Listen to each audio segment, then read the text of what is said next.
Hi, I'm Caden, here with my brother, Cal, and you're watching Eating W's. eat the W. That's a W. Let's eat one. Let's eat one. That's a W. On today's episode of Eating W's, we have our NFL Week 2 post-season recap. Now, you'll probably notice first thing that the lighting's a little off. We don't have that nice natural backlighting from our windows because schedules kind of worked out weird and we are recording this one way late, kind of an after-hours episode of Eating W's.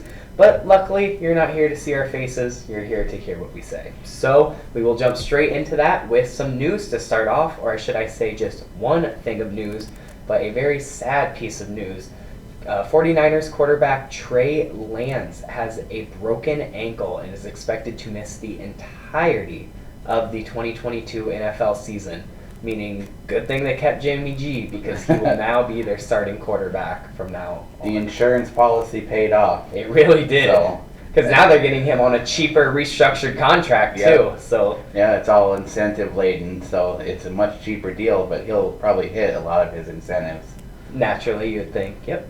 So that is the only piece of news. So we will get into some of the games that we are going to recap, starting with the Thursday night game of the Chargers-Chiefs, a game in which the Chargers won the Chiefs won 27-24. Now, I didn't get a chance to watch a ton of this game. It was the first game on Amazon Prime Video, and I've heard mixed reviews on whether that went well or not. On our end, or on my end at least, I thought it went really smooth.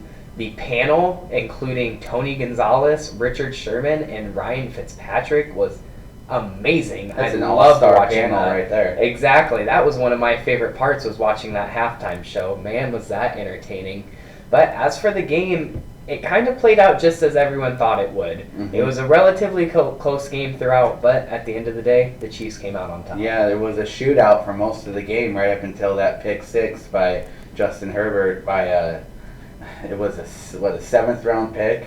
Yeah, yep. Something Watson. I can't remember his name. It was something Watson because Derek Watson, I think. The defensive Watson got a pick six, and then their receiver, something Watson, caught a touchdown. So it was a double Watson. Yeah, touchdown. I know Justin Watson's the wide receiver, but I think it's Derek Watson, but I'm not 100%. Yeah, so that really cracked the game open right there. And then there was some injury concern towards the end there with Justin Herbert. It looked like he maybe had some hurt ribs. Mm-hmm. One throw, he even obviously winced in pain as he threw it and totally ducked it out of the way. But then the next throw, he threw like a 35, 40-yard laser down the field. One of the most pristinely placed balls I had seen all season so far. That's just the adrenaline kicking in. So I don't know what exactly worked out there to go from so bad to so perfect one play after another. But at the end of the day, it was not enough to pick up the win. So moving on, we had a game that we did not even talk about in our prediction episode, but ended up being pretty much the game of the week.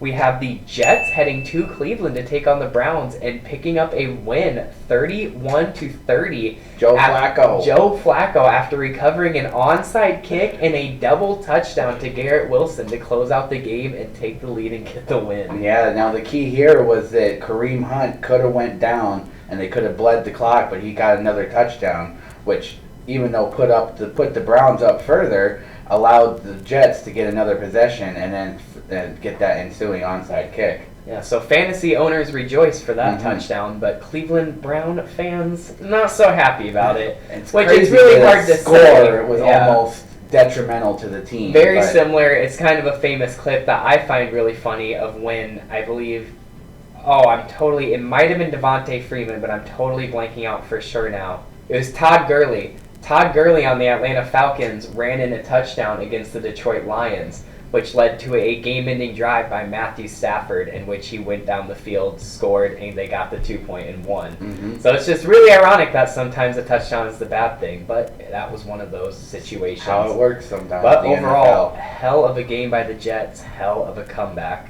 And moving on from one hell of a comeback to another, our next game we're going to talk about is where the Dolphins went to Baltimore to take on the Ravens. And after being down 21 points at the start of the fourth quarter, ended up winning 42-38 behind Tua Tagovailoa's 469 yards, I believe, and six touchdowns. which is just insane to think about. Those are Patrick Mahomes numbers. Those are Patrick Mahomes numbers. It was a tale of two halves, to say the least, and two elite quarterbacks between those two halves, with Lamar Jackson absolutely tearing up the first half and having at least one long rushing touchdown, and I believe 2 total rushing touchdowns in that first half to give him a huge lead leading into halftime. But Tua was able to take over in the end behind 2 long ball touchdowns to Tyreek Hill and one final dagger to Jalen Waddle, 2 receivers who had huge games. Yeah, they had big games, and then the unspoken hero, or not hero, but star of the game is Lamar Jackson, who went over 300 yards passing and over 100 yards rushing, and I believe had 4 total touchdowns. So, I mean, most of the times that wins the game for you, but, I mean, fins up for the Dolphins. Fins up.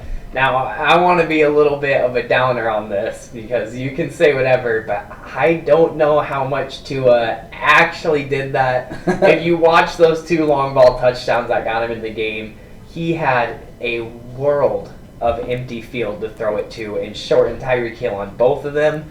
That throw to Waddle to end it, I think, was a very risky throw, and Jalen Waddle made a good play. So maybe that's just me being a Tua hater. I'll admit it myself. I'll be the first to say it. We'll see next week. He goes against Buffalo. But he'll really need to prove himself next week in my eyes.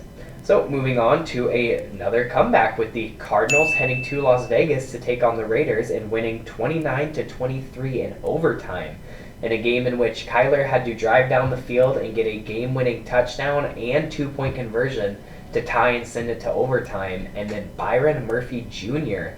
ended the game with a fumble recovery return for a touchdown.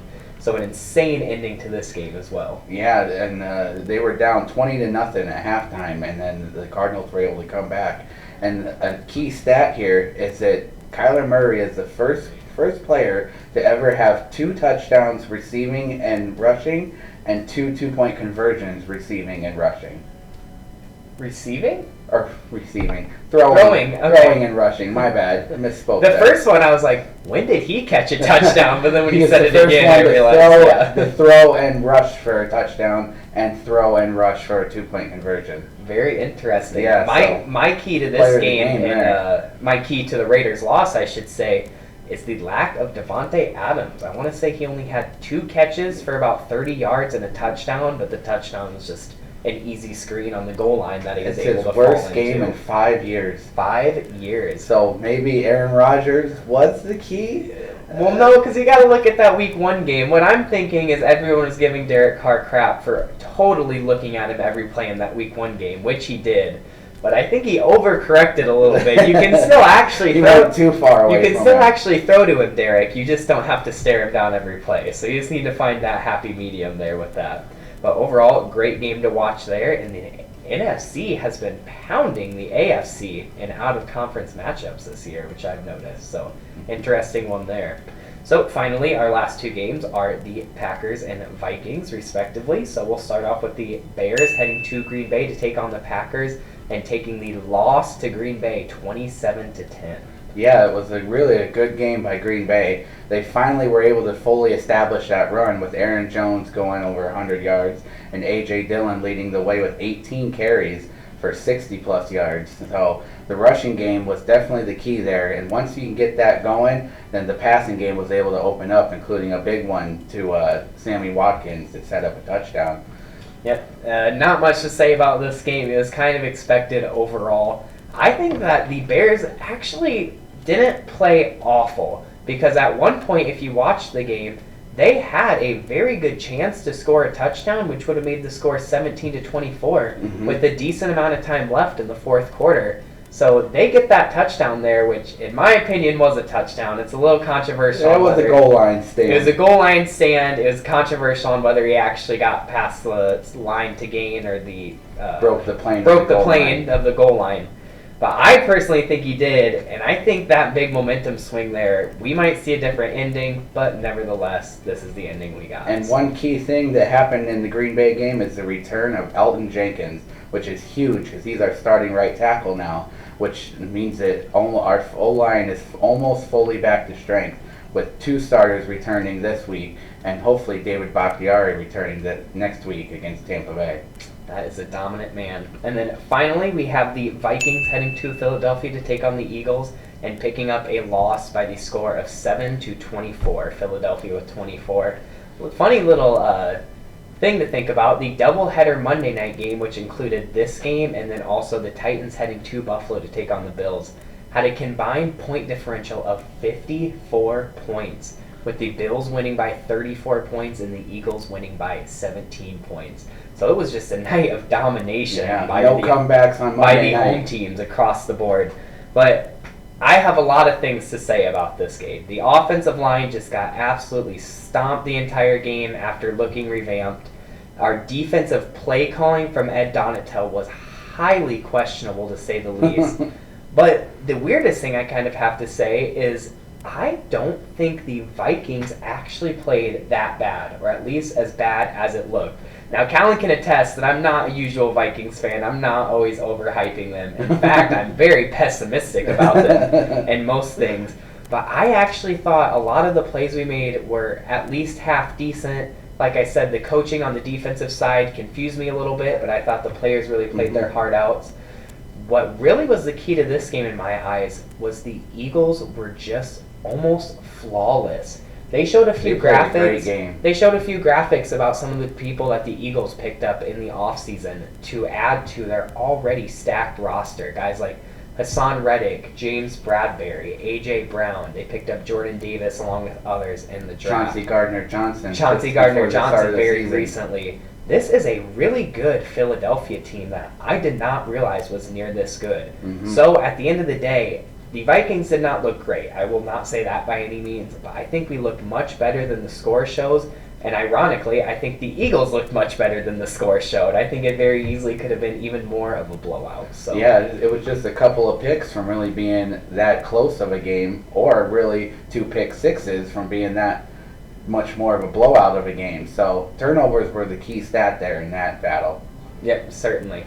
So that was our week 2 recap. I'm not going to try to fit all the scores on the screen right here. You can look them up pretty easily if you want to see the rest of them. But there's many other entertaining games we didn't talk about, so be sure to look up those scores. And if you like the video, subscribe. And until next time, don't forget to eat the W.